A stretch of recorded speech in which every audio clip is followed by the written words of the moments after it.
مثل الذين حملوا التوراة ثم لم يحملوها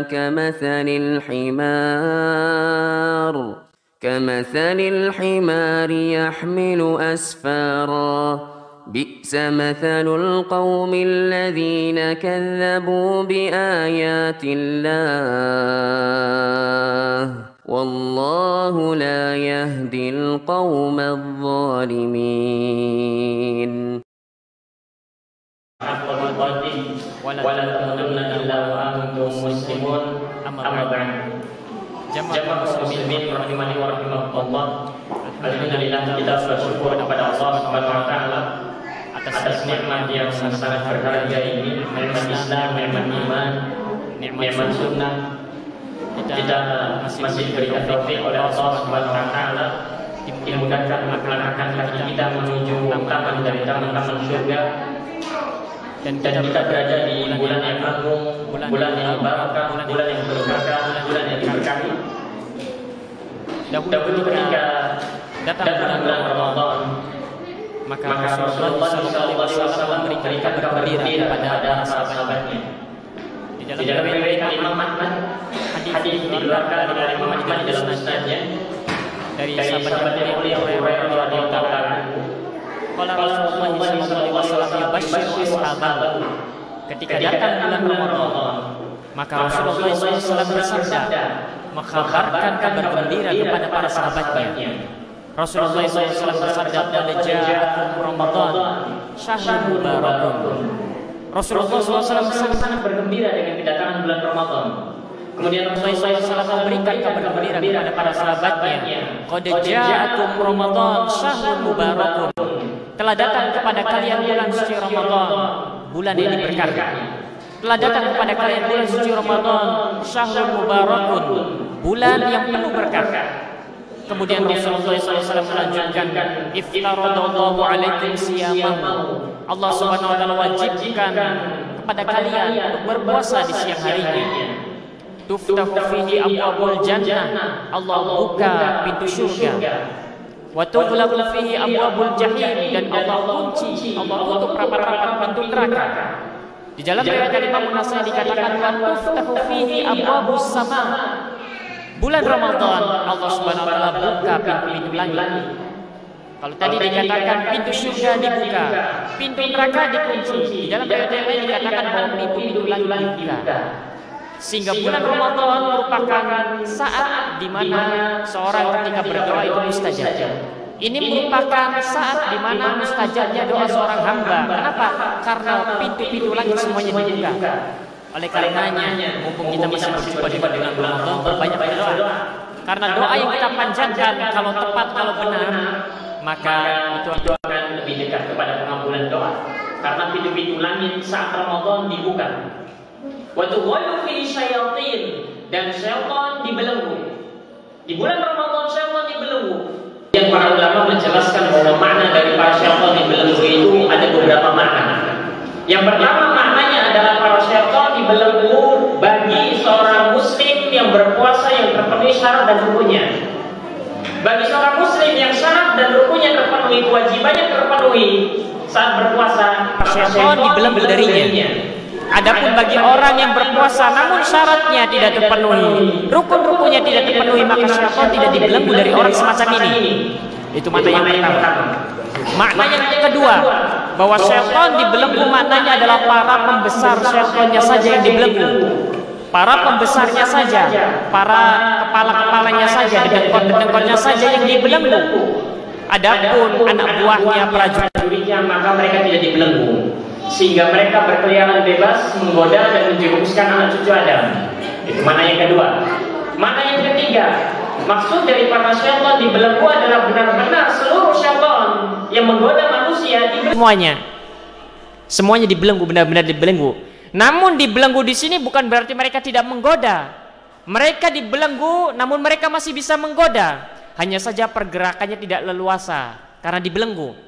Sama seperti seorang yang diikat, dia masih bisa makan, minum, dia masih bisa berjalan dan kesana kemari. Hanya saja pergerakannya lebih sempit. Itu makna dari para syaitan dibelenggu. Itu makna dari para syaitan dibelenggu. Kemudian dikatakan fihi lailatun khairun min alfi syahrin, bahwasanya di dalam bulan suci Ramadan terdapat satu malam yang lebih baik, yang lebih utama daripada 1000 bulan. Kemudian Rasulullah SAW mengatakan man hurima khairaha faqad hurim, siapa yang diharamkan dari kebaikan di malam itu, maka sungguh dia telah benar-benar diharamkan dari kebaikan yang sangat banyak.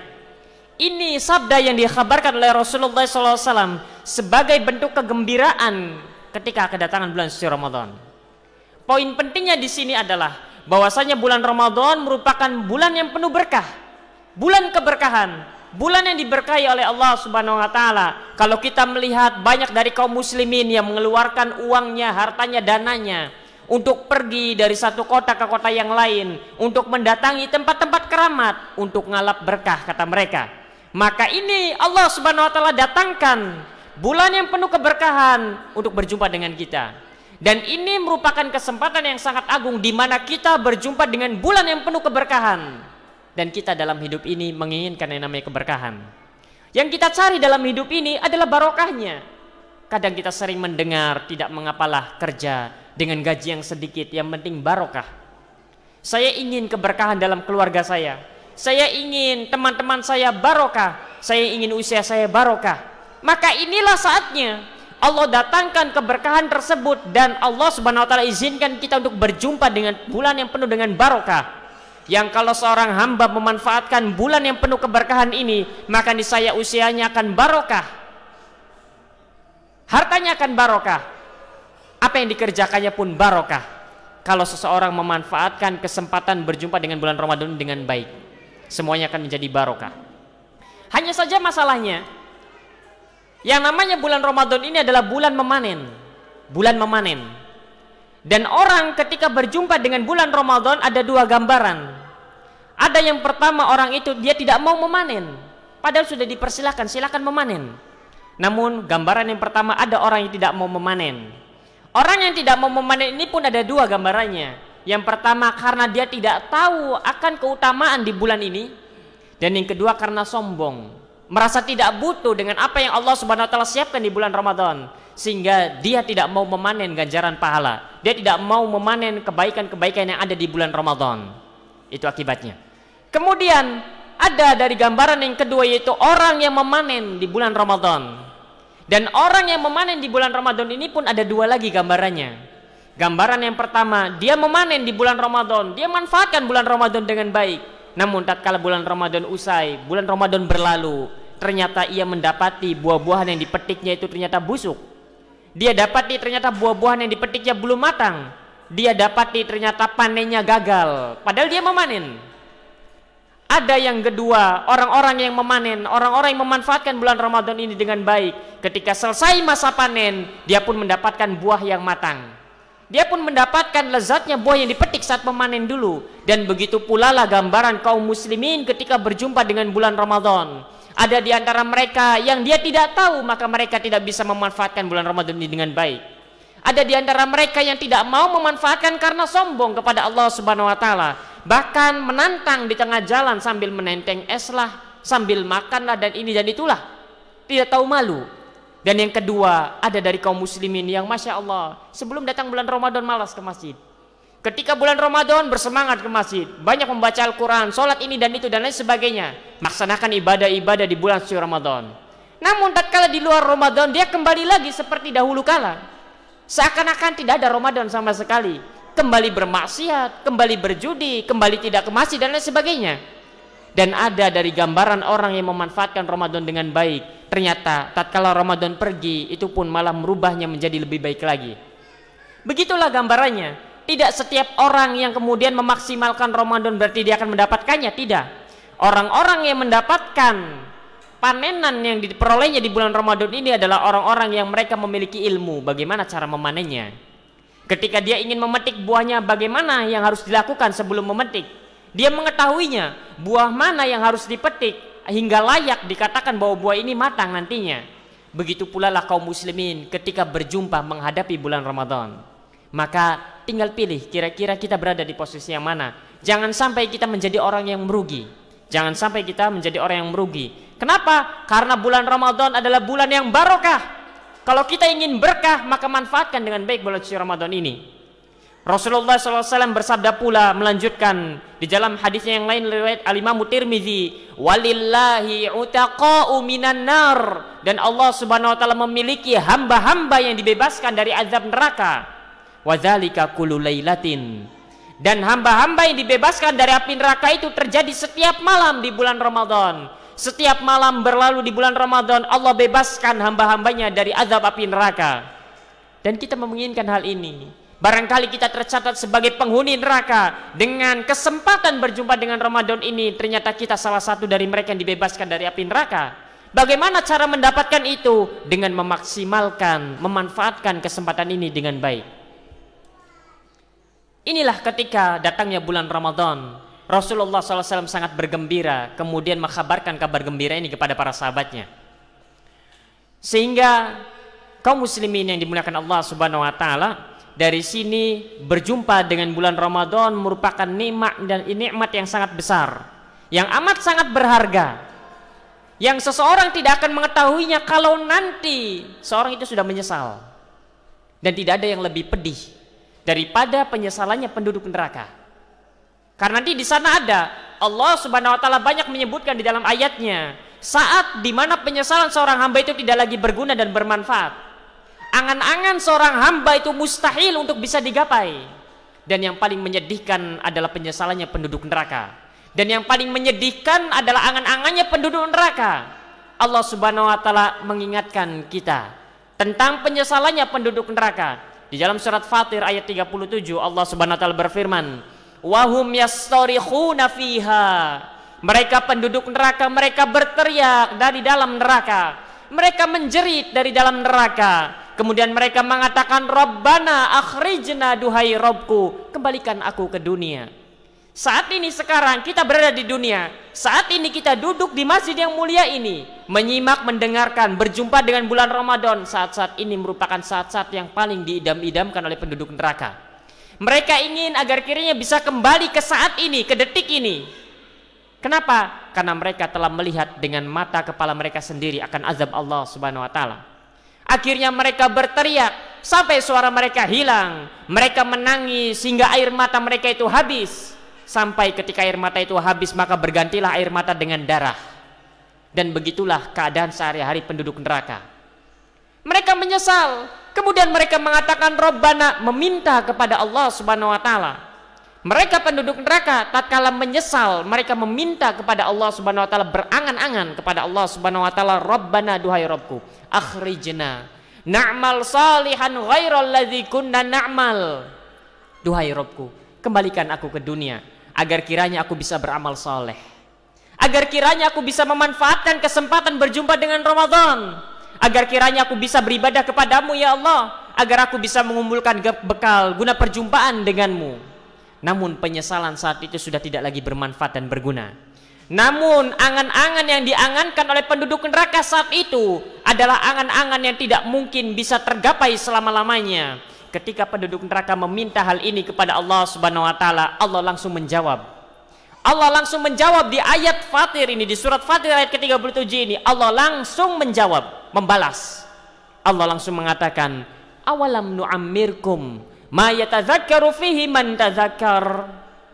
Bukankah kami telah panjangkan usia kalian pada waktu yang cukup? Bukankah kami telah memberikan kepada kalian usia yang panjang untuk berfikir? Man tadzakkar, bagi orang-orang yang mau berfikir. Waja'akumun nadhir, bukankah telah datang kepada kalian sang pemberi peringatan? Bukankah aku telah utus kepada kalian rasul, para nabi dan para rasul?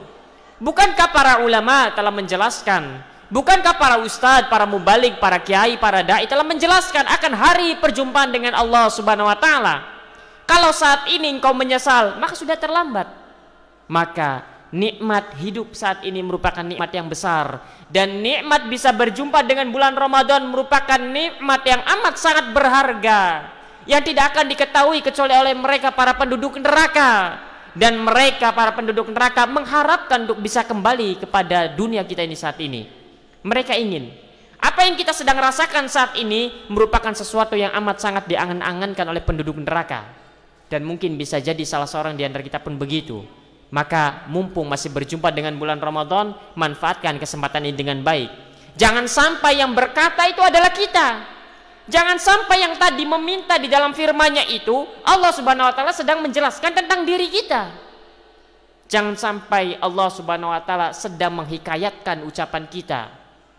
Dan begitulah seharusnya kita ketika membaca ayat Al-Qur'anul Karim. Ketika berbicara tentang azab kubur, ketika berbicara tentang azab neraka, orang-orang penduduk neraka mereka berkata kepada Allah, meminta kepada Allah Subhanahu wa taala, memohon kepada Allah Subhanahu wa taala, maka bayangkan bahwa yang meminta itu adalah diri kita, agar kita ketika membacanya pun membacanya dari lubuk hati yang terdalam. Bukan malah mengatakan, kasihan ya si fulan ini. Oh, hati-hati nih si fulan ini. Jamaah kaum muslimin yang dimuliakan Allah Subhanahu wa taala, itu merupakan harapan, angan-angan yang diinginkan oleh penduduk neraka. Mereka ingin kembali ke dunia dan mereka ingin bisa beramal soleh kemudian. Dan di antara nikmat juga yang diangan-angankan oleh mereka saat masih di alam kubur adalah mereka memiliki keinginan untuk bisa berjumpa dengan satu hari saja dari bulan Ramadan. Sebelum mereka merasakan betapa pedihnya penyesalan di alam neraka, maka dari mulai di alam kuburnya saja mereka sudah menyesal. Mereka sudah berangan-angan, mereka sudah memiliki keinginan, memiliki impian, berangan-angan untuk bisa berjumpa dengan satu hari saja di bulan Ramadan. Al-Imam Ibnul Jauzi rahimahullah ta'ala di dalam kitabnya At-Tabsirah mengatakan, Tallahi lau qila li ahlil kubur tamannau. Sungguh demi Allah, sekiranya dikatakan kepada para penghuni kubur sekarang, tamannau, berangan-anganlah kalian, tamannau, bermimpilah kalian, tamannau, berharaplah kalian, la tamannau yauman min Ramadan. Niscaya mereka para penduduk alam barzakh saat ini, niscaya mereka penghuni kubur akan berangan-angan untuk bisa berjumpa dengan satu hari saja dari bulan Ramadan. Itulah angan-angan mereka yang mustahil untuk bisa tergapai. Itulah impian mereka yang tak mungkin bisa tergapai selama-lamanya. Karena itu merupakan saat di mana penyesalan sudah tidak lagi bermanfaat. Karena itu merupakan saat di mana impian seorang hamba sudah tidak akan pernah terwujud. Kalau seorang menyesal di dunia, maka ada kemungkinan besar dia bisa bangkit. Kalau seseorang itu memiliki cita-cita, angan-angan impian, maka ada kemungkinan besar seorang itu bisa menggapainya. Hanya saja di alam kubur sudah tidak bisa. Hanya saja di alam kubur kalau sudah menyesal, sudah tidak akan bermanfaat baginya. Maka sebelum semuanya terlambat, mereka para penghuni kubur mengharapkan, berangan-angan untuk bisa berjumpa dengan satu hari saja dari bulan Ramadan. Kita sudah berjumpa berapa hari dari bulan Ramadan? Ini hari keberapa ini? Ke-6. Masya Allah, kita sudah berjumpa dengan 6 hari di bulan Ramadan. Mereka mengharapkan untuk bisa berjumpa dengan satu hari saja dari bulan Ramadan. Sedangkan kita sudah berjumpa dengan 6 hari dari bulan Ramadan. Namun ternyata tak ada yang membekas dalam kolbu ini. Mereka menyesal dan mereka berharap untuk bisa berjumpa dengan satu hari saja di bulan Ramadan. Kita sudah berjumpa dengan 6 hari di bulan Ramadan dan biasa saja. Sama seperti sebelum Ramadan. Antara Ramadan dengan sebelum Ramadan sama saja rasanya. Lantas apa yang membedakan? Mereka kenapa mengharapkan untuk bisa berjumpa dengan satu hari? Kenapa mereka tidak mengharapkan untuk bisa berjumpa dengan sebulan? Maka jawabannya karena barokahnya Ramadan. Karena berkahnya Ramadan. Karena keberkahan Ramadan. Mereka tidak minta banyak. Mereka hanya ingin bisa berjumpa dengan satu hari saja di bulan Ramadan. Karena keberkahan Ramadan, maka Al-Imam Ibrahim An-Nakhai mengatakan, sebagaimana yang disebutkan oleh Imam Ibn Rajab Al-Hanbali di dalam kitabnya Lataiful Ma'arif, bahwasanya saumu yaumin min Ramadan afdalu min alfi saumin, bahwasanya puasa satu hari di bulan Ramadan itu jauh lebih baik, jauh lebih utama daripada 1000 puasa yang dikerjakan di luar Ramadan. Karena berkahnya Ramadan. Wa tasbihatun fi Ramadan, dan satu tasbih yang diucapkan oleh seorang hamba, satu zikir yang diucapkan oleh seorang hamba di bulan Ramadan, subhanallah afdal min alfi tasbihatin, itu lebih utama, lebih afdal daripada 1000 tasbih yang diucapkan oleh seorang hamba di luar Ramadan. Wa rakaatun fi Ramadan, dan satu rakaat salat yang dikerjakan di bulan Ramadan, afdal min alfi rakaah, itu lebih utama, lebih baik, lebih afdal daripada 1000 rakaat yang dikerjakan di luar Ramadan. Sehingga satu kebaikan, satu kebaikan yang dikerjakan di bulan Ramadan ini lebih utama daripada 1000 kebaikan yang kita kerjakan di luar Ramadan. Maka tak ayal mereka ingin hanya berjumpa dengan 1 hari saja dari bulan Ramadan. Kalau mereka berjumpa dengan 1 hari di bulan Ramadan dan memaksimalkan, memanfaatkan dengan baik perjumpaan dengan 1 hari di bulan Ramadan itu, maka itu sudah cukup untuk menebus dirinya. Itu sudah cukup untuk dapat membebaskan dirinya dari alam barzakh itu, dari siksa alam barzakh. Nah, ini harus difahami. Kita berjumpa dengan nikmat yang amat sangat berharga. Nikmat yang amat sangat berharga. Kebaikan yang kita kerjakan, 1 kebaikan itu lebih utama daripada 1000 kebaikan yang kita kerjakan di luar Ramadan. Dikatakan oleh para ulama bahwa kebaikan yang kita lakukan di bulan Ramadan ini maka dilipat gandakan, baik secara kualitas dan kuantitas. Kebaikan yang kita kerjakan sepele, kebaikan kecil, namun di bulan Ramadan kebaikan itu menjadi kebaikan yang paling utama dibanding 1000 kebaikan ini di luar Ramadan, dan ganjaran pahalanya pun dilipat gandakan. Semua kebaikan yang kita kerjakan secara kualitas dan kuantitas dilipat gandakan, sehingga maksimalkan bulan Ramadan ini dengan banyak ketaatan. Maksimalkan. Kalau bisa untuk kemudian sholat sunnah, maka sholat sunnah yang banyak. Apa yang bisa dikerjakan dalam sholat sunnah, kerjakan semua. Rawatib kerjakan semua. Kalau bisa 12 rakaat semua kerjakan. Sholat duha kalau bisa kerjakan. Sholat tahiyatul masjid, sholat ini, kerjakan semuanya. Karena 1 rakaat yang kita kerjakan itu jauh lebih utama daripada 1000 rakaat yang kita kerjakan di luar Ramadan. Kalau kita memiliki kesempatan untuk berzikir kepada Allah Subhanahu wa taala, zikir pagi, zikir petang, itu merupakan nikmat. Manfaatkan itu. Karena 1 zikir yang kita ucapkan itu saat pagi atau petang atau dalam keadaan apapun itu, maka itu lebih utama daripada 1000 zikir yang kita ucapkan di luar Ramadan. Begitu pula dengan kebaikan-kebaikan yang lain. Begitu juga dengan kebaikan-kebaikan yang lain. Oleh karenanya Rasulullah SAW itu di luar Ramadan saja, Rasulullah SAW itu adalah orang yang paling ajwadun nas. Karena Rasulullah SAW ajwadan nas, kata sahabat yang mulia Abdullah bin Abbas radhiyallahu taala anhuma. Rasulullah SAW adalah orang yang paling dermawan. Ini di luar Ramadan. Wa kana fi Ramadan ajwad, dan di dalam bulan Ramadan Rasulullah lebih dermawan lagi. Kenapa? Karena 1 sedekah yang dikeluarkan oleh seorang hamba di dalam bulan Ramadan, maka itu tidak sebanding, lebih utama, lebih baik daripada 1000 sedekah yang ia keluarkan di luar bulan Ramadan. Maka kalau ada kesempatan untuk mengerjakan kebaikan, kalau ada kesempatan untuk mengerjakan ketaatan di bulan suci Ramadan, maka manfaatkan. Karena tidak sebanding dengan 1000 kebaikan yang sama yang kita kerjakan di luar Ramadan. Karena kebaikan semuanya dilipat gandakan dari segi kualitas dan kuantitas. Itu kebaikan. Demikian pula halnya dengan keburukan. Demikian pula halnya dengan kemaksiatan. Kemaksiatan di bulan Ramadan pun dilipat gandakan. Hanya saja dosanya tetap 1. Kalau kebaikan, kualitas dan kuantitasnya dilipat gandakan.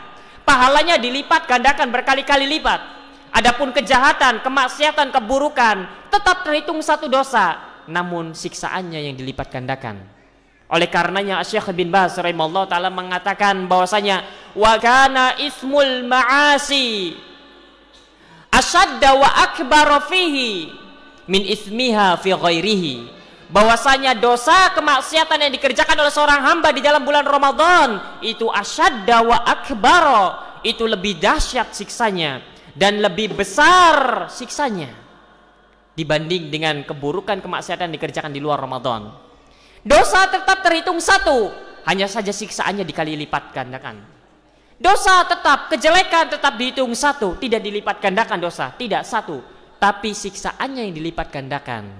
Sehingga jangan bermudah-mudahan untuk bermaksiat. Lah ini kan dosa kecil, iya, tapi nanti siksaannya dilipat gandakan. Kepedihannya dilipat gandakan, azabnya dilipat gandakan. Sekalipun terhitung hanya 1 saja kita melakukan dosa. Maka juga jangan kemudian bermudah-mudahan untuk kemudian membatalkan puasa, karena ini merupakan termasuk dosa besar. Orang yang mampu berpuasa jangan bermudah-mudahan membatalkan puasanya. Kenapa? Karena siksaan, azabnya, kepedihannya akan dikali lipatkan. Sekalipun terhitung 1 dosa, namun azab yang didapatkannya itu dikali lipatkan, dilipat gandakan. Karena keberkahan Ramadan, agar seorang hamba itu dia berhati-hati, tidak bermudah-mudahan dalam bermaksiat kepada Allah Subhanahu wa taala. Di dalam riwayat Al-Imam An-Nasa'i juga Imam Ibnu Hibban, Ibnu Khuzaimah, Al-Imam Al-Baihaqi, juga Al-Hakim, Rasulullah SAW pernah tidur.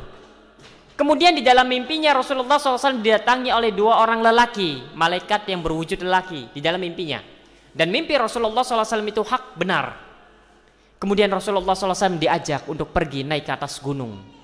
Kemudian Rasul naik ke atas gunung. Kemudian tiba-tiba Rasulullah SAW mendengar suara teriakan, mendengar suara jeritan.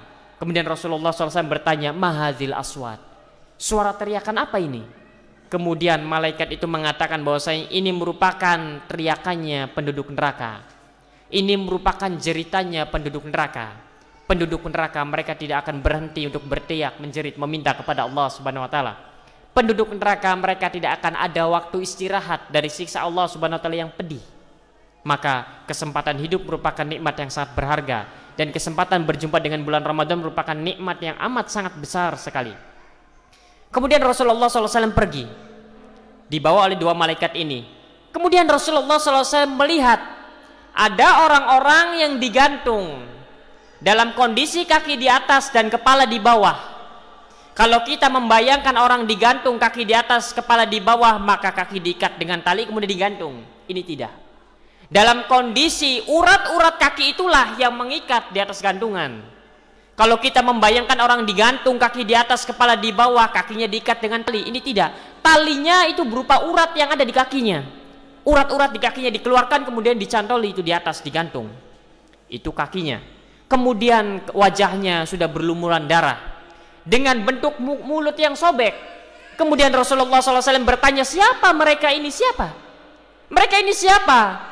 Kemudian malaikat yang mendampingi Rasulullah SAW mengatakan, humul ladzina yuftiruna qabla tahillati saumihim. Mereka adalah orang-orang yang berbuka puasa sebelum waktunya. Mereka adalah orang-orang yang berbuka puasa sebelum waktunya. Kalau orang-orang yang berbuka puasa sebelum waktunya saja azabnya begini, bagaimana dengan orang-orang yang tidak berpuasa dari awalnya? Sengaja tidak berpuasa dari awalnya, maka akan lebih amat sangat dahsyat lagi siksa akan diperolehnya.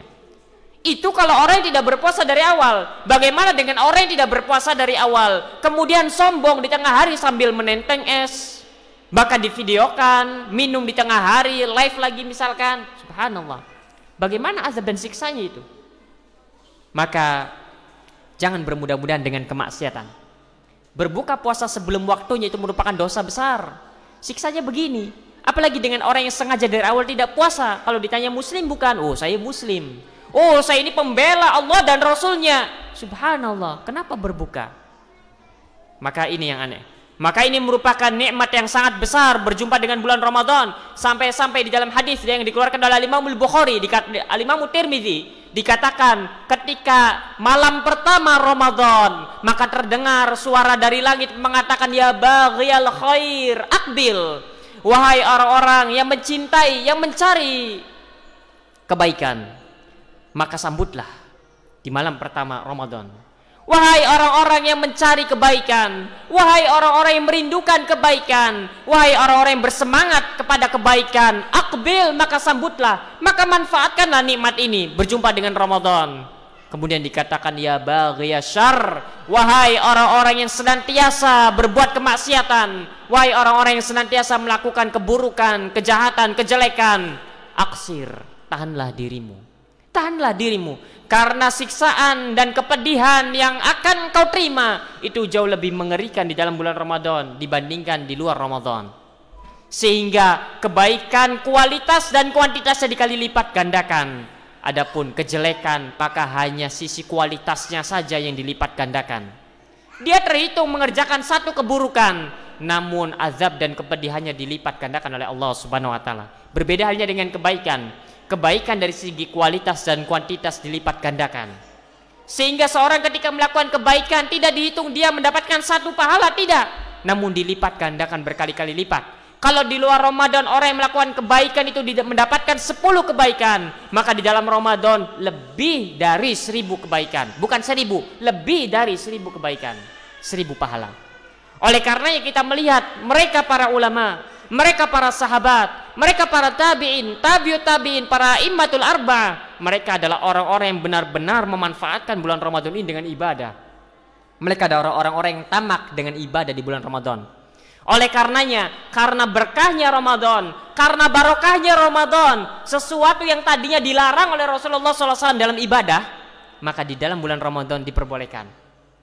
Di luar Ramadan, seseorang itu terlarang untuk mengkhatamkan Al-Quran kurang dari 3 hari. Kalau tidak ingin dikatakan terlarang, makruh hukumnya untuk mengkhatamkan Al-Quran kurang dari 3 hari. Misalkan mengkhatamkan Al-Quran sehari, itu terlarang, itu tidak boleh. Berbeda halnya dengan Ramadan. Kenapa? Karena Ramadan waktunya sempit, hanya 1 bulan saja. Sehingga seorang harus berlomba-lomba untuk menuai kebaikan sebanyak-banyaknya. Karena satu kebaikan yang dikerjakannya itu lebih utama daripada 1000 kebaikan yang dikerjakan di luar Ramadan. Dan lihatlah, kalau kita melihat bahwasanya para ulama usalaf mereka mengatakan terkait dengan bulan Ramadan, semisal Imam Az-Zuhri mengatakan bahwasanya bulan Ramadan adalah syahrul Quran, adalah bulan Al-Quran. Dan bulan Ramadan adalah bulannya it'amut ta'am, memberikan makanan kepada fakir miskin. Kenapa dikatakan bahwa bulan Ramadan adalah bulannya Al-Quran?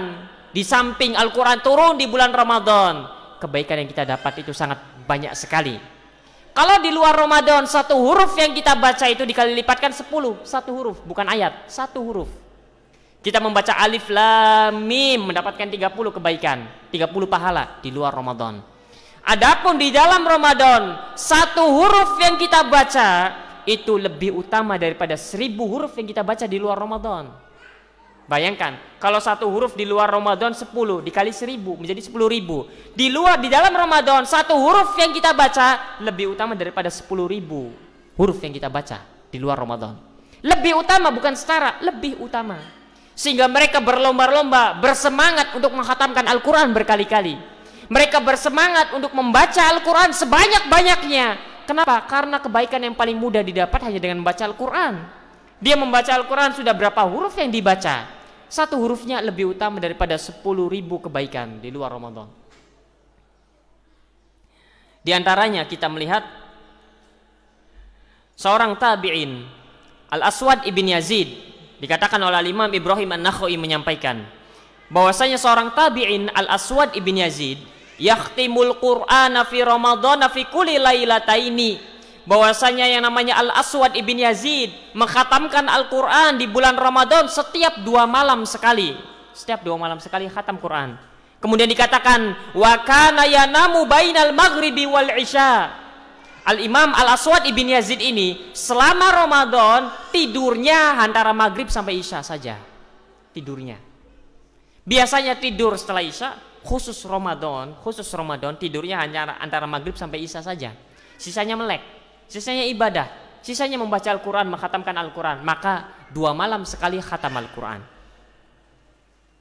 Wa kana yakhtimul Qur'ana fi ghairi Ramadan fi kulli 6 layalin. Adapun di luar Ramadan setiap 6 malam sekali khatam Quran. Di luar Ramadan 6 malam sekali khatam Quran. Di dalam Ramadan 2 malam sekali kita. Wah, kita. Di luar Ramadan tidak pernah khatam. Di Ramadan lebih parah lagi. Nah. Itu Al-Aswad ibn Yazid, seorang tabi'in. Kemudian dikatakan, wa'an Mansur qala kana Ali Al-Azdi, seorang salaf, Ali Al-Azdi yakhtimu fima bainal maghribi wal isya kulla lailatin min Ramadan. Al-Imam Ali Al-Azdi mengkhatamkan Al-Quran antara maghrib sampai isya setiap malam bulan Ramadan. Jadi berapa kali khatamnya? 30. Itu setiap malamnya. Bagaimana dengan siangnya? Dan mengkhatamkan Al-Qurannya antara maghrib dan isya. Antara maghrib dan isya mengkhatamkan Al-Qurannya. Masya Allah ini. Ini Ali Al-Azdi. Kalau tadi sebelumnya 2 malam sekali khatam. Ini tidak, setiap malam khatam. Itu pun antara maghrib dan isya. Bukan antara isya dengan subuh, bukan. Maghrib dan isya. Baik. Kemudian dikatakan Anwiqa ibn Iyas mengatakan, karena Sa'id ibn Jubair seorang tabi'in yakhtimul Qur'ana fima bainal maghrib wal isya fi syahri Ramadan. Al-Imam Sa'id ibn Jubair mengkhatamkan Al-Quran antara maghrib dengan isya di bulan Ramadan. Sama seperti Ali Al-Azdi mengkhatamkan Al-Quran setiap malam di bulan Ramadan antara maghrib dan isya. Wa kanu yuakhirunal isya, mereka mengakhirkan sholat isyanya. Gitu. Mereka mengkhatamkan antara maghrib dan isya. Lah, Kan maghrib isya paling cuma 40 menit. Ini bagaimana khatam Quran 40 menit? Jawabannya karena mereka mengakhirkan sholat isyanya. Sholat isyanya nanti diakhirkan itu. Jadi selesai maghrib baca Al-Quran. Kan untuk menghatamkan Al-Quran cukup 6 jam. 6 jam itu cukup. Atau 7 jam paling lama itu cukup. Apalagi mereka yang berbahasa sudah bahasa Arab, itu cukup. Dengan bacaan hadar itu sudah cukup 6 jam. Maka ta'ayal bisa menghatamkan antara maghrib dan isya. Karena sholat isyanya diakhirkan, di akhir malam. Karena dia disambung dengan tarawih kemudian hingga menjelang sahur. Lihat semangat mereka.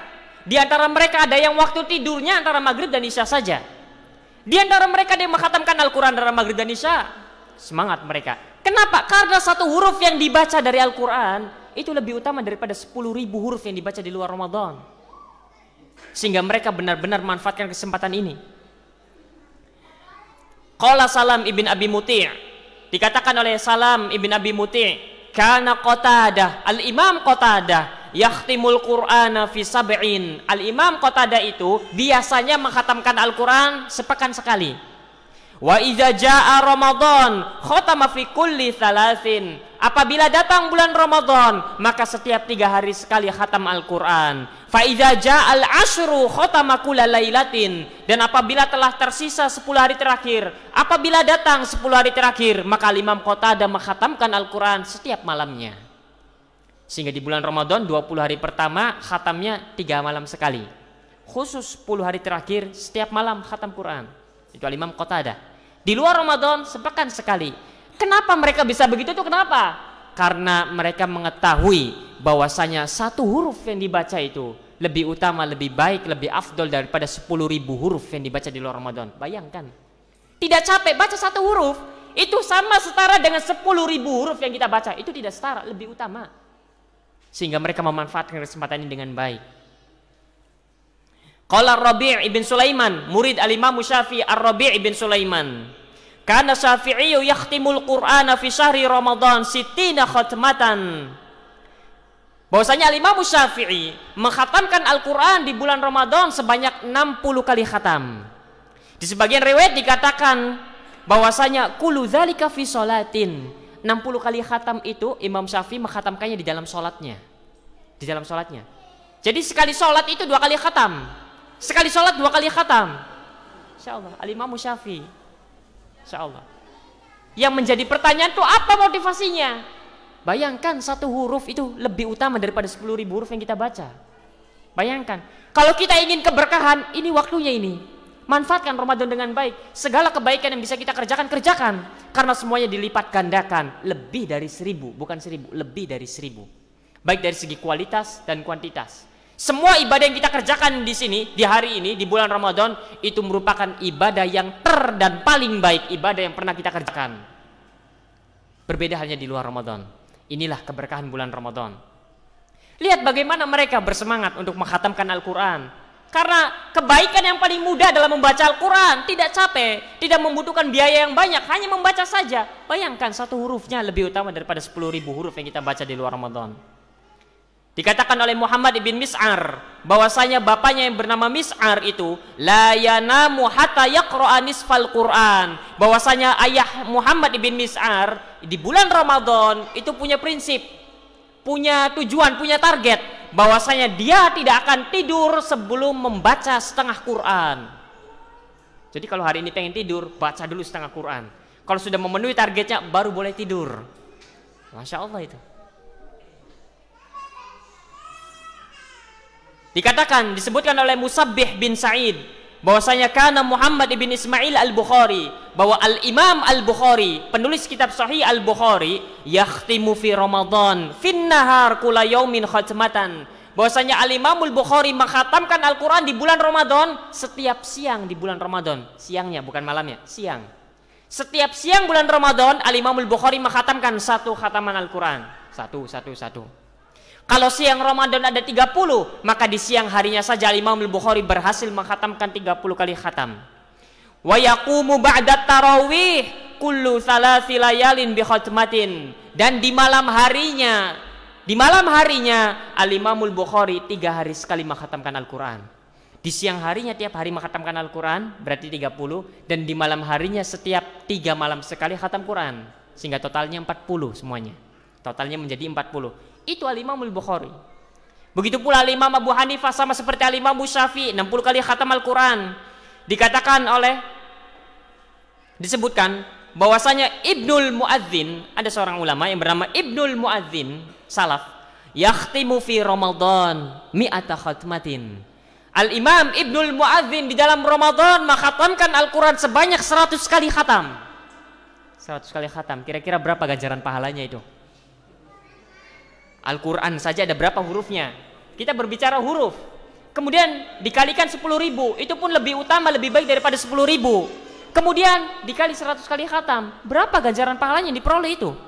Masya Allah. Ini semangat mereka. Ini baru membaca Al-Quran, belum bersedekah, belum sholat malam, belum mengerjakan kebaikan ini dan itu, karena mereka memahami bahwasanya kebaikan di bulan Ramadan semuanya dilipat gandakan dari segi kualitas dan kuantitasnya. Dan kebaikan yang dikerjakan oleh seorang hamba di bulan Ramadan, sekecil apapun itu kebaikan, maka kebaikan yang dikerjakannya adalah seutama-utamanya kebaikan yang pernah dikerjakannya, karena keberkahan Ramadan. Dan Allah memberikan kesempatan kita, bukan kepada yang lain. Allah berikan kesempatan kita untuk bisa berjumpa dengan bulan Ramadan, bulan yang penuh berkah. Tinggal apakah kita mau memanfaatkannya ataukah tidak. Tinggal kitanya mau atau tidak. Orang-orang kemarin wafat itu sebelum bulan Ramadan, mereka menyangka akan bisa berjumpa dengan bulan Ramadan, ternyata tidak. Mereka menyangka bisa berjumpa dengan bulan Ramadan. Dan Allah Subhanahu wa taala, mungkin di antara kita tidak meminta kepada Allah, ya Allah pertemukan dengan bulan Ramadan, ya Allah pertemukan dengan bulan Ramadan. Tapi Allah dengan kasih sayangnya memilih kita untuk bisa berjumpa dengan bulan Ramadan. Kurang sayang apalagi Allah kepada kita? Kurang baik apalagi Allah kepada kita? Tahu kalau kita banyak dosa. Dengan diperjumpakannya dengan bulan Ramadan, maka ini bisa menebus seluruh dosa-dosa kita. Dan tak ayal ahli kubur ingin untuk bisa berjumpa dengan satu hari saja di bulan Ramadan. Bayangkan, itu bisa menebus seluruh usianya di alam barzakh. Ini nikmat yang perlu untuk kita syukuri dan perlu untuk kita jaga. Udah 5:30 ya? Iya, ini baru 1, Masya Allah. Nggak kerasa, padahal Ramadan. Baik. Padahal baru muqaddimah itu tadi. Iya benar, itu baru muqaddimah. Untuk jangan menyia-nyiakan nikmat bisa berjumpa dengan Ramadan. Baik, 1 lagi saja, atau ya 1,5 lah. Sedikit ini agar difahami mumpung masih di awal-awal. Tadi bulan Ramadan adalah bulan yang penuh barokah. Di antara cara untuk memanfaatkan keberkahan bulan Ramadan ini agar kita menggapai keberkahan itu adalah banyak tadi mengamalkan kebaikan dan lain sebagainya, dan perlu untuk memahami hal tadi. Kemudian diantara yang tidak kalah penting sekalipun diremehkan oleh kebanyakan kaum muslimin adalah agar seorang itu bersungguh-sungguh ketika makan sahur. Agar seorang bersungguh-sungguh ketika makan sahur. Ini yang namanya sahur jangan diremehkan. Sahur itu bukan syarat sah puasa. Sahur itu bukan rukun puasa. Orang tidak sahur puasanya sah tetap insya Allah. Hanya saja sahur itu merupakan sesuatu yang dianjurkan oleh Rasulullah SAW. Sahur merupakan sunnah muakkadah, sesuatu yang amat sangat dianjurkan oleh Rasulullah SAW. Namun kita tidak berbicara tentang itunya. Kita ingin berbicara tentang rahasia di balik sahur itu, sehingga orang benar-benar bersungguh-sungguh tatkala menyantap makan sahur. Rasulullah SAW bersabda, hadis sahih dikeluarkan oleh Imam Al-Bukhari dan Muslim dari Anas ibn Malik. Rasulullah SAW bersabda, tasahharu fa inna fis sahuri barokatan. Makan sahurlah kalian, karena di dalam sahur itu terdapat keberkahan. Hadis yang ringkas, namun Rasulullah SAW mengkhabarkan kepada kita, kalau kita ingin memanfaatkan keberkahan bulan Ramadan dengan baik, diantaranya adalah dengan menyantap sahur. Makan sahurlah kalian, karena pada sahur itu terdapat keberkahan. Pada apanya? Pada makanan yang kita makannya ada keberkahan. Pada aktivitas yang kita lakukannya di malam hari pun diberkahi oleh Allah Subhanahu wa taala. Dan di waktu sahur itu pun merupakan waktu-waktu yang diberkahi oleh Allah Subhanahu wa taala. Kalau kita ingin mendapatkan keberkahan di bulan Ramadan, mulailah aktivitas kita di awal Ramadan itu, di awal puasa itu dengan menyantap sahur. Dan hadirkan mana ini? Rasulullah SAW memerintahkan kita untuk makan sahur. Kenapa? Karena makanan yang kita makan itu ada barokahnya. Kalau kita ingin berkah, maka makanan yang kita santap saat sahur itu ada barokahnya. Makanlah. Kalau kita ingin barokah, maka tatkala kita bangun sahur, maka aktivitas kita tatkala bangun kemudian menyantap makanan sahur itu diberkahi oleh Allah Subhanahu wa taala. Kalau kita ingin barokah, maka waktu-waktu sahur itulah merupakan waktu-waktu yang diberkahi oleh Allah Subhanahu wa taala. Sampai-sampai Rasulullah SAW bersabda dari Abi Sa'id Al-Khudri radhiyallahu taala anhu, Rasulullah SAW bersabda, "As-sahuru akluhu barokatun." Bahwasanya namanya sahur itu makanan yang kita santapnya itu barokah. Pada makanan yang kita santapnya itu terdapat keberkahan. Fala tada'uhu. Jangan kalian meninggalkan menyantap sahur. Walau an yajra'a ahadukum jar'atan min ma'in, sekalipun kalian hanya bisa meneguk air seteguk saja saat sahur itu, karena air yang kita teguk itu terdapat keberkahan di dalamnya. Dan tatkala kita meneguk air kemudian di waktu sahur, apa yang kita lakukan itu diberkahi oleh Allah Subhanahu wa taala, dan waktu itu merupakan waktu yang diberkahi. Kemudian yang lebih dahsyat dari itu, bukan hanya sekedar makanannya barokah, bukan hanya sekedar tatkala kita menyantap, tatkala kita beraktivitas di malam itunya barokah, bukan hanya sekedar malamnya yang memang diberkahi, tapi terlebih lagi dari itu, fa innallaha azza wa jalla wa malaikatahu yusalluna 'alal mutasahirin, bahwa Allah dan para malaikatnya mereka bersolawat kepada orang-orang yang sahur. Allah dan para malaikatnya, bukan hanya malaikat, tapi Allah bersolawat kepada orang-orang yang makan sahur. Apa makna Allah bersolawat kepada orang-orang yang sahur? Maknanya adalah Allah merahmati orang-orang yang sahur, Allah ridho kepada orang-orang yang sahur. Dan bukan hanya Allah merahmati dan Allah ridho, namun Allah akan singkap kegundahan dan kesempitan yang ada dalam kalbunya. Allah akan mudahkan urusannya, Allah akan hilangkan kesedihannya, Allah akan berikan apa yang menjadi keinginannya. Itu sholawatnya Allah Subhanahu wa taala untuk orang-orang yang sahur. Kalau kita ingin mendapatkan kemudahan, bangun di malam hari, makan sahur. Dengan begitu kita akan mendapatkan sholawatnya Allah Subhanahu wa taala, dan mendapatkan pula sholawatnya malaikat. Dikatakan oleh para ulama, sholawatnya malaikat adalah doa kebaikan mereka untuk orang-orang yang sahur, dan ampunan para malaikat kepada Allah Subhanahu wa taala untuk orang-orang yang sahur. Bukan hanya barokah, namun Allah bersolawat kepada orang-orang yang sahur. Bukan hanya barokah, para malaikat bersolawat kepada orang-orang yang sahur, sehingga waktu sahur, menyantap sahur itu bukanlah sesuatu yang remeh, bukan hanya sekedar sunnah dan bukan sunnah, bukan. Namun kalau kita menginginkan keberkahan, mulailah aktivitas kita pertama kali itu dengan menyantap sahur. Kalau kita ingin mendapatkan sholawatnya Allah, maka mulailah dengan menyantap sahur, dan hadirkan tatkala menyantap sahur akan motivasi-motivasi ini, sehingga kita pun mendapatkan banyak keutamaan tadi. Dan di waktu tersebut pun Allah Subhanahu wa taala turun ke langit dunia.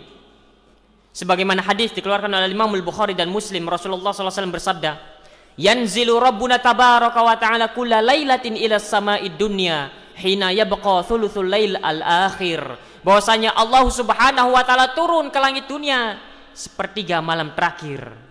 Kemudian Allah Subhanahu wa taala berfirman, "Man yad'uni fa astajibalah." Siapa yang berdoa kepadaku maka aku akan kabulkan. Siapa yang meminta kepadaku maka aku pasti akan aku kabulkan.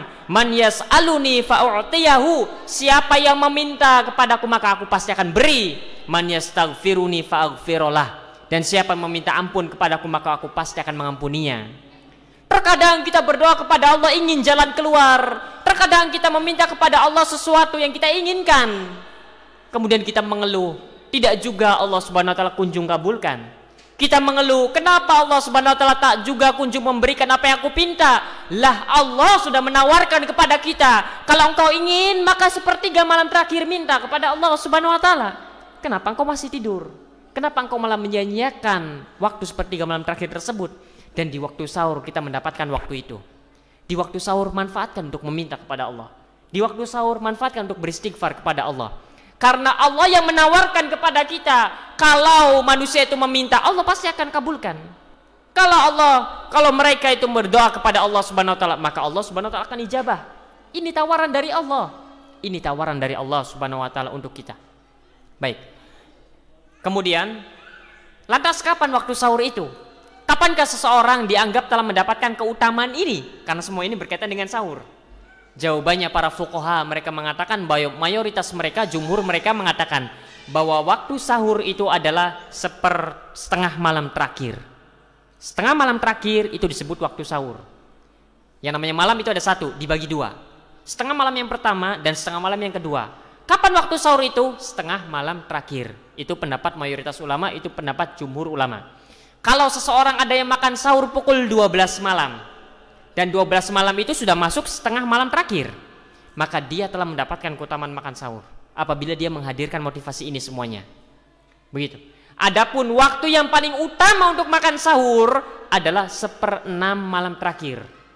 1/6 malam. Jadi kalau satu malam tinggal dibagi saja menjadi 6 bagian. Nah, 1/6 malam yang terakhir itu merupakan waktu yang paling utama untuk makan sahur. Tapi waktu sahurnya kapan? Setengah malam terakhir. Kalau ada orang yang setelah tarawih pukul 10 malam makan, kemudian dikatakan lagi apa? Lagi makan sahur, maka dia tidak mendapatkan keutamaan makan sahur, dan dia tidak tergolong menyantap makan sahur. Kalau ada orang yang bangun pukul 12:30 malam, kemudian menyantap sahur, kemudian ditanya, loh kok malam-malam sudah makan? Iya, menyantap sahur, dan dia telah mendapatkan keutamaan sahur, karena itu merupakan waktu sahur sekalipun bukan waktu utama. Karena kalau waktu utama makan sahur adalah 1/6 malam terakhir atau 1/3 malam terakhir. Begitu. Itu mesti untuk dipahami dengan baik. Itulah waktu sahur. Sehingga kalau ada orang yang makan sahur sekalipun di malam hari pukul 12, pukul 1, maka dia telah mendapatkan keutamaan ini. Adapun nanti paginya dia lapar lagi itu urusan lain. Kita sedang berbicara waktu sahurnya kapan? Kita sedang berbicara waktu sahurnya adalah 1/2 malam terakhir, begitu. Adapun nanti setelah subuh lapar lagi itu urusan beda lagi ceritanya. Makanya ada waktu yang utama untuk makan sahur, yaitu 1/3 malam terakhir, yaitu 1/6 malam yang paling terakhir, mendekati waktu subuh, itu waktu paling utamanya. Agar nanti setelah subuh itu tidak lapar lagi, agar nanti beraktivitas di pagi hari itu tidak lapar. Berbeda dengan orang yang makan pukul 12 malam, sekalipun hari itu makan sahur, tapi nanti setelah subuh pun sudah lapar lagi. Gitu. Ini yang berkaitan dengan sahur, insyaallah. Terakhir kita ingin sampaikan bahwasanya tadi dikatakan di dalam bulan Ramadan terdapat satu malam, hanya ada satu saja, satu malam. Khairun min alfi syahrin, yang lebih baik daripada 1000 malam. Kemudian Rasulullah lebih baik daripada 1000 bulan. Kalau Ramadannya itu sendiri, kebaikan yang dikerjakannya lebih utama, lebih baik daripada 1000 kebaikan yang dikerjakan di luar Ramadan. 1000 kebaikan dikerjakan di bulan Ramadan. Kalau malam Lailatul Qadar itu lebih utama, lebih baik daripada 1000 bulan. Bukan hari, tapi 1000 bulan. Kalau tadi di hari-hari biasa itu lebih utama daripada 1000 kebaikan yang kita kerjakan selama 1000 hari. Kalau 1000 hari, kalau ini 1000 bulan. Sehingga di dalam bulan Ramadan terdapat satu malam yang lebih utama, lebih baik daripada 1000 bulan. Bukan setara, tapi lebih utama, lebih baik daripada 1000 bulan. Kemudian Rasulullah SAW mengatakan di ujungnya, man hurima khairaha faqad hurim. Siapa yang diharamkan dari malam tersebut, maka sungguh dia telah benar-benar diharamkan dari kebaikan yang sangat banyak. Kenapa? Kalau orang bisa berjumpa dengan malam Lailatul Qadar, kemudian memanfaatkan waktu malam yang sempit itu, karena waktunya sempit, hanya ada satu malam saja, dan dia ternyata berjumpa dengan malam tersebut, dan dia memanfaatkannya dengan baik, dengan membaca Al-Quran, dengan sholat, dengan kebaikan-kebaikan yang lain, maka dia mendapatkan keberkahan di atas keberkahan.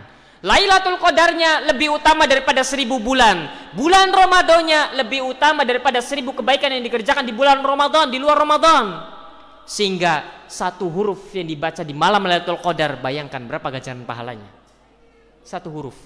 Bayangkan, kalau kita berjumpa dengan malam Lailatul Qadar, satu huruf yang kita baca di malam itu lebih utama daripada 1000 bulan. Seakan-akan selama 1000 bulan kita membaca Al-Quran non-stop.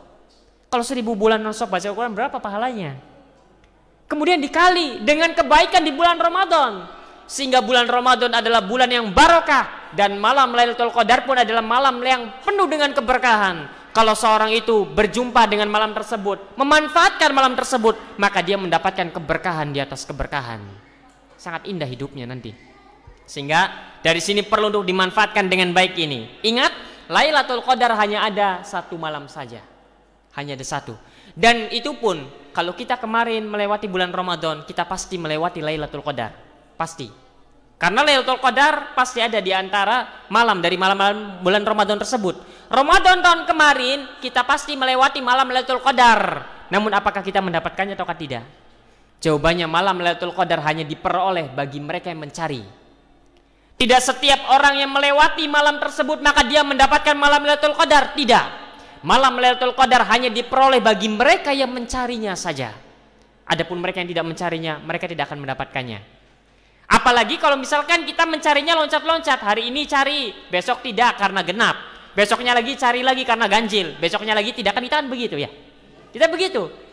Bagaimana kalau misalkan Lailatul Qadar itu ada pada saat kita tidak mencari?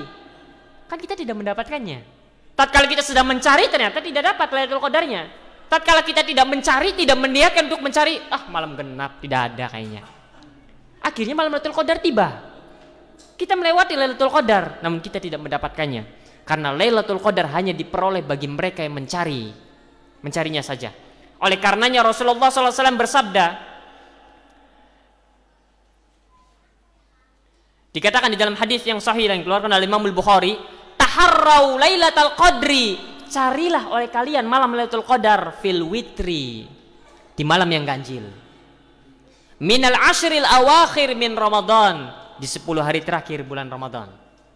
Dan ingat, kemudian di dalam hadis yang lain pula Rasulullah SAW mengatakan, iltamisuha, carilah malam Lailatul Qadar tersebut. Rasulullah SAW senantiasa memerintahkan kita untuk mencari. Dari sini difahami bahwa orang-orang yang tidak mencari tidak akan memperoleh malam Lailatul Qadar sekalipun dia melewatinya. Kan kita setiap malam sholat tarawih, berarti kan ada satu malamnya pasti yang bertepatan dengan malam Lailatul Qadar. Tapi apakah kita mendapatkan keutamaan Lailatul Qadar? Jawabannya tidak. Kalau kita tidak mencari. Tapi kalau kita mencarinya, sudah memotivasi diri untuk mencarinya di malam-malam ganjil di 10 hari terakhir, maka kita akan memperoleh keutamaan tadi itu yang lebih baik daripada 1000 bulan. Itu baru malam Lailatul Qadarnya, dikali lagi dengan keberkahan Ramadannya, wah sudah, kalkulatornya jebol, sudah tidak bisa itu menghitungnya. Insya Allah. Dan ini nikmat besar, ini jarang-jarang ada. Maka ini bulan Ramadan merupakan nikmat yang sangat besar sekali. Kemudian di antara doa yang patut dipanjatkan di malam Lailatul Qadar tersebut, sebagaimana Ummul Mukminin bertanya kepada baginda Muhammad sallallahu alaihi wasallam, "Ya Rasulullah, ara'aita in alimtu ayyu lailatin Lailatul Qadri ma aqulu fiha?" Duhai Rasulullah, kalau misalkan aku berjumpa dengan malam Lailatul Qadar dan aku tahu bahwa ini merupakan malamnya, maka dikatakan ma aqulu fiha, maka doa apa yang aku ucapkan pada malam tersebut? Kalau kebaikan banyak, sholat, membaca Al-Quran dan lain sebagainya, kita ingin doa apa yang harusnya kita panjatkan di malam tersebut? Maka Rasulullah SAW kemudian memerintahkan Ummul Mukminin, quli, ucapkan olehmu, Allahumma innaka afuwun tuhibbul afwa fa'fu anni. Kemudian Rasulullah SAW mengajarkan sebuah doa yang sepatutnya dibaca oleh orang-orang yang diberikan nikmat oleh Allah Subhanahu wa taala untuk bisa berjumpa dengan malam Lailatul Qadar. Doa Allahumma innaka afuwun tuhibbul afwa fa'fu anni. Rasulullah SAW membimbing untuk meminta al-afu kepada Allah Subhanahu wa taala. Rasul tidak menganjurkan kita untuk meminta, bukan menganjurkan, Rasul tidak membimbing kita untuk meminta al-maghfirah, tapi lebih dari al-maghfirah, yaitu al-afu. Para ulama mengatakan bahwasanya perbedaan antara al-afu dengan al-maghfirah adalah, kalau yang namanya al-afu itu adalah seorang meminta ampun kepada Allah, sama seperti al-maghfirah. Bedanya, kalau al-maghfirah dan al-afu, ketika kita meminta kepada Allah, maka Allah pasti akan ampuni. Bedanya kalau al-maghfirah, catatan dosa kita tidak dihapus oleh Allah Subhanahu wa taala. Kita meminta maghfirah kepada Allah, Allah akan ampuni. Kita meminta al-afu kepada Allah, Allah akan ampuni. Bedanya kalau kita hanya meminta al-maghfirah, astagfirullah, begitu, maka catatan dosanya tidak dihapus oleh Allah Subhanahu wa taala. Berbeda dengan al-afu. Kalau kita meminta al-afu kepada Allah Subhanahu wa taala, maka dosa kita diampuni dan catatan dosa kita akan dihapus oleh Allah Subhanahu wa taala. Karena tatkala kita melakukan sebuah dosa, tatkala kita melakukan kemaksiatan kepada Allah Subhanahu wa taala, maka kemaksiatan yang kita kerjakan itu tercatat rapi. Dan tatkala kita meminta ampun kepada Allah Subhanahu wa taala, Allah ampuni dosa kita, namun catatan tetap tertulis. Ketika kita meminta kepada Allah Subhanahu wa taala al-maghfirah, astagfirullah, dosa kita diampuni, namun catatan dosa itu tetap tertulis. Sehingga bagaimana cara menghapusnya? Jawabannya adalah dengan cara meminta al-afu. Dan ketika seorang berjumpa dengan malam Lailatul Qadar, ketika seorang mengatakan Allahumma innaka afuwun tuhibbul afwa fa'fu anni, ya Allah, Engkau adalah Maha Pemaaf, Engkau adalah Maha Pengampun, Engkau mencintai ampunan, Engkau suka untuk memaafkan hamba-hambamu, fa'fu anni, maka ampunilah aku, maka maafkanlah aku. Dan terlebih lagi dari itu, ya Allah, agar kiranya catatan dosaku ini dihapus. Karena ini merupakan aib yang kita sangat malu kalau manusia mengetahuinya. Karena semua catatan dosa kita akan nanti ditontonkan di hadapan manusia di hari kiamat, di padang mahsyar.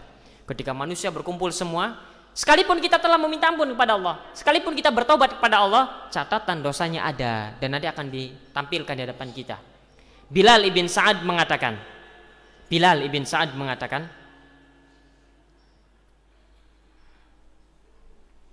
Innallaha yaghfiru dzunuba. Sesungguhnya Allah itu pasti mengampuni dosa-dosa hamba-hambanya, walakin la yamhuha minas sahifah. Namun Allah tidak akan menghapus catatan dosanya itu. Hatta yuqifahu 'alaiha yaumal qiyamah, sampai nanti catatannya itu akan ditunjukkan kepada hamba ini yang berbuat dosa ini, sekalipun dia telah meminta ampun kepada Allah Subhanahu wa taala, wa intaba, sekalipun dia telah bertobat kepada Allah. Seorang hamba pelaku maksiat meminta ampun kepada Allah, bertaubat kepada Allah, Allah ampuni. Namun catatannya tetap ada, yang nanti di padang mahsyar akan Allah tunjukkan aib-aib kita seluruhnya, sehingga betapa amat sangat malunya kita saat itu. Sehingga bagaimana cara menghapusnya? Di antaranya dengan membaca doa ini tatkala Lailatul Qadar. Di samping keutamanya sangat banyak kebaikan yang kita peroleh, kemudian catatan dosa kita itu akan dihapus oleh Allah Subhanahu wa taala. Dan ini merupakan keutamaan yang sangat besar sekali. Maka mumpung belum datang 10 hari terakhir ini, dan kenapa saya juga pilihnya di awal juga ini, mau tukeran di awal untuk memberitahukan ini. Karena kalau telat nantinya barangkali Lailatul Qadar sudah lewat. Karena kemungkinan kan kalau di hari yang itu kan kita sudah masuk 10 hari terakhir. Bisa jadi kalau malam Lailatul Qadar di tanggal 21 bagaimana? Telat nanti begininya. Maka mumpung dari awal kita beritahukan yang ini, untuk memanfaatkan kesempatan berjumpa dengan bulan Ramadan dan niatkan untuk mencari nanti malam Lailatul Qadar pada 10 malam terakhir. Tapi jangan pilih-pilih ganjilnya saja, jangan. Karena yang disebut tadi Rasulullah SAW mengatakan bahwasanya untuk yang namanya Lailatul Qadar itu ada pada yang ganjil di 10 hari terakhir bulan Ramadan. Tapi yang ganjil itu bukan pada bilangan 21, 23-nya, bukan. Ganjil yang dimaksud bukan pada bilangan 21 Ramadan, 23 Ramadan, bukan itu. Tapi ganjil terhitung dari sisa Ramadan yang tersisa. Makanya di dalam hadis Rasulullah SAW mengatakan bahwasanya iltamisuha fil ashril awakhir, carilah malam Lailatul Qadar di 10 malam terakhir min Ramadan, di bulan Ramadan. Fitasi'atin tabqa, di 9 hari yang tersisa. Kalau kita puasanya sisa 9 hari lagi, berarti kita di malam berapa? Puasanya 9 hari lagi nih, berarti kita di malam keberapa? Berapa? 21. Maka kemungkinan di malam 21 dari 9 yang tersisa. Tapi bukan bilangan 21-nya, tapi dari sisa Ramadannya 9 yang tersisa. Wa fi sabi'atin tabqa, dan dari 7 hari yang tersisa. Berarti berapa? 23. Wa khamisatin tabqa, dan 5 hari yang tersisa. Berarti berapa? 25. Kalau dalam hadis ini berarti Lailatul Qadar kemungkinannya hanya ada pada tanggal 21, 23 dan 25. Sudah. 21, 23, 25. Di dalam hadis yang lain dikatakan, iltamisuha fil ashril awakhir min Ramadan, carilah Lailatul Qadar di 10 hari terakhir bulan Ramadan. Wal tamisuha fitasi'ati, dan carilah Ramadan di hari yang ke-9-nya. 10 hari di yang ke-9-nya, berarti malam keberapa itu? Berapa? Ini kita sudah masuk 10 hari nih misalkan. Ini malam pertama 10 hari terakhir, di malam yang ke-9-nya. Berarti di 29. Kalau tadi 21, 23, 25. Kalau ini berarti 29. Wasabi'ati, di hari yang ke-7-nya, berarti berapa? 27. Wal khamisati, di hari yang ke-5-nya, berarti berapa? 25. Berarti bilangannya kalau kita kumpulkan semua 21, 23, 25, 27, 29. Itu kalau 30 hari. Ramadan mungkin tidak 29 hari. Ramadan mungkin tidak 29 hari. Mungkin. Kalau misalkan Ramadan 29 hari, kayaknya sekarang juga 29 hari nih, kayaknya. Kalau 29 hari, 9 yang tersisanya berarti di malam keberapa? 20. Berarti di 20-nya itulah kemungkinan Lailatul Qadar. Dan 20, bilangan 20 ini bukan genap tapi ganjil. Karena yang dihitungnya bukan bilangan 20, 21-nya bukan, tapi 9 yang tersisa, 7 yang tersisa, 5 yang tersisanya. Ini cara mencari malam Lailatul Qadar. Sehingga kita tidak tahu, sehingga di 10 hari terakhir itu benar-benar harus dicari. Kenapa? Karena jangan-jangan puasanya 29 hari. Jangan-jangan 30 hari, kan kita belum tahu sampai nanti sidang isbat di penghujung Ramadan, kan begitu. Sehingga 10 hari terakhir benar-benar dimanfaatkan. Kalau Ramadan ini 30 hari, berarti kemungkinan besar Lailatul Qadarnya di 21, 23, 25, 27, 29. Lah sekarang kalau Ramadannya 29 hari, maka malam Lailatul Qadarnya di 20, 22, 24, 26, 28. Dan malam-malam itu adalah malam-malam ganjil. Karena bukan bilangan 20-nya yang dilihat ganjil dan genap, bukan. Tapi 9 yang tersisanya. Bukan 22-nya yang dilihat genap atau ganjil, tapi 7 yang tersisanya. Karena 29 dikurangi 7, 22. Malam 22 itu adalah malam yang ganjil. Bukan karena dua-duanya, tapi karena 7 yang tersisanya. Ini cara menghitung malam Lailatul Qadar. Maka nanti kalau sudah masuk 10 malam terakhir bulan Ramadan, maksimalkan 10 malam terakhir itu untuk mencari malam Lailatul Qadar. Semoga kita dipertemukan oleh Allah Subhanahu wa taala dengan malam Lailatul Qadar tersebut, dan semoga kita menjadi orang-orang yang berbahagia di bulan Ramadan kita kali ini. Baik. Subhanakallahumma bihamdika asyhadu an la ilaha illa anta astaghfiruka wa atubu ilaik. Sebelum kita tutup, barangkali ada 1-2 pertanyaan, dipersilakan. Masih ada waktu beberapa menit ini.